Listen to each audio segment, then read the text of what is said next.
to feel.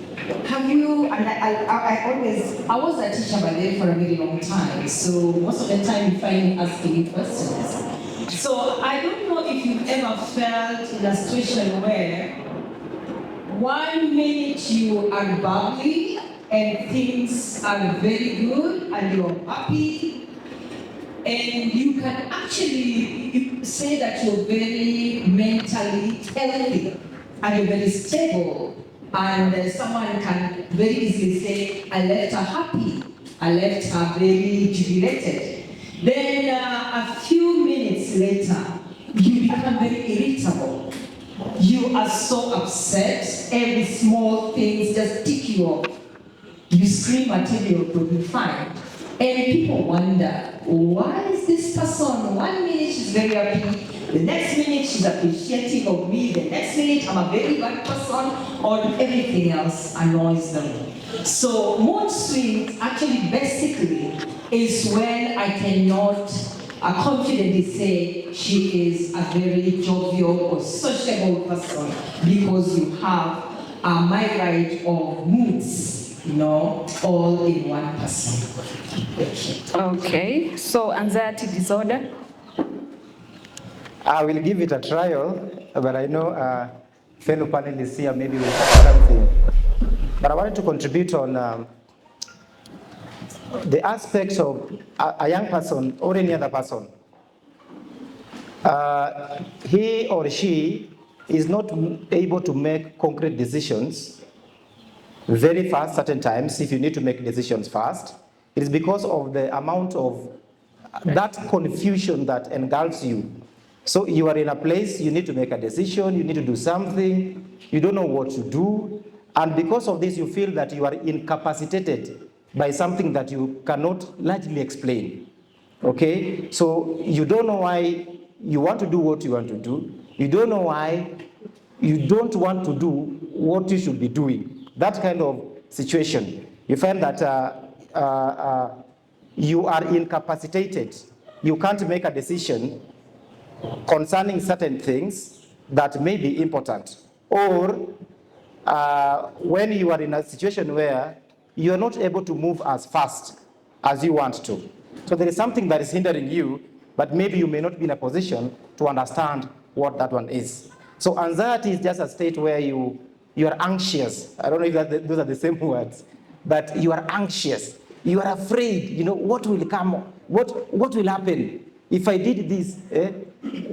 What will people say? You see, so you are so concerned about what is happening around you, and then there are also many things that are happening inside of you that you may not largely explain what it is.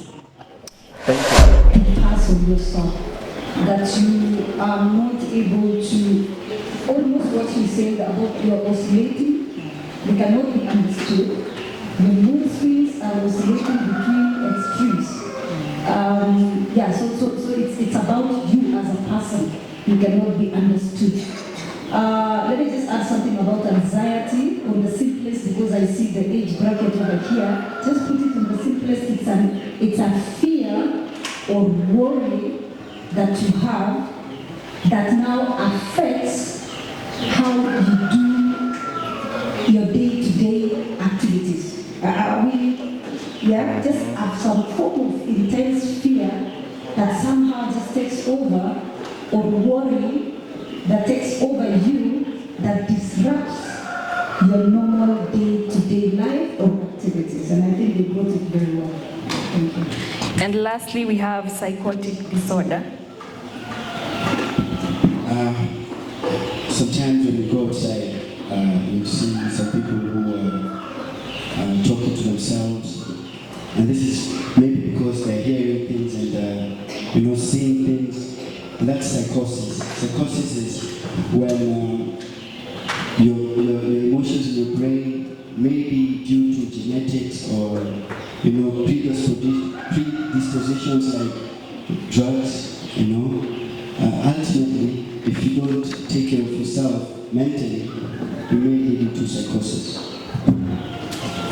Still on you, Mohammed Dali. Now we start on with our questions. And our first questions, in opinion of self-expression, Would you say alcohol is bad for youthful societal development? Putting everything aside that, me being a Muslim, that I don't drink alcohol, but I do interact with many people who do, and there are benefits. They'll tell you that there are benefits. For anxiety, if you want to interact with people and you drink, you'll be confident. If you're an artist, they tell you, how are you going to go on stage without being licked? But from experience and also relationships, it's a very unfortunate journey when you're young and you start early, because you're desensitizing yourself very early. You're like, see, I drink, it's okay, I drink anytime. And then it reaches a point where now you've damaged your liver. Everything has a consequence, even sugar, even salt. So I think moderation is very important and control. Okay. And on that point, do you think it can be avoided among our youths? Yes, it can. It can. Okay, thank you for that. So our next we go to Noella. In your vast experience as a counselor and a parent, how and when should parents talk to their children about sex, and what roles does the church play in enabling this conversation? That's a good one. Okay. That is a topic that I know many parents, guardians, fear to talk about. They always hope someone else can introduce. And so, how or when it has to start early. And I know parents are in the house. Are there parents in the house? So that at least even myself as a parent, the most important thing is that it is important to start early enough. As early as 3 years old. You see, when we talk to them about head, shoulders, knees, and toes, and they understand. You can also talk to them, these are my, when I was growing up, there was a song like that. These are my private parts. These are my private parts. No one should touch them. Okay? And so it is important so that they know already there are boundaries. There are exemptions. Who should be able to touch you where and who should never even ever get to that. And when I talk about early, of course, if we as parents, we have to know, we have to communicate, of course, with caution because of the age brackets. You have to be sensitive of what you are releasing to that child, okay? So when I just mentioned 3, of course, you look at the age bracket where the child is, your child is, so that you can be able to give information that is censored, okay? But now let's look at it from a critical perspective. Can we talk about maybe puberty, like from 10 years going onwards? Why? Because it is an age where they are at least sexually mature, that they can be able to handle some information. They are now transitioning, into adolescence and into adulthood, so that parents can be able to pick up from them. We don't wait until when they start asking or when they start getting there. It is important to also talk to them. Why it is important to you as a parent to be proactive is because we live in a digital space. And they know a lot of things. Parents, I think we can agree, they know a lot of things, and it is important for us to be proactive to speak to them about that. So how and when it is, you have to be proactive, intentional, talk to them, of course, censoring what you're saying. The role of the church, it is important for the church to come in. Why? Is because the word of God tells us this in Jeremiah, that I will give you shepherds who are after my own heart, who will teach you in all knowledge and understanding. Okay? So it is important to have information, because when you have knowledge, you have an understanding about a particular issue, matter, it is easy to be able to face the world, and you're not going to be misadvised. It also says that my people, Hosea 4:6, my people perish due to lack of what? Knowledge. So whenever you have knowledge, it is easy. The church have to moderate this. They have to come in to bring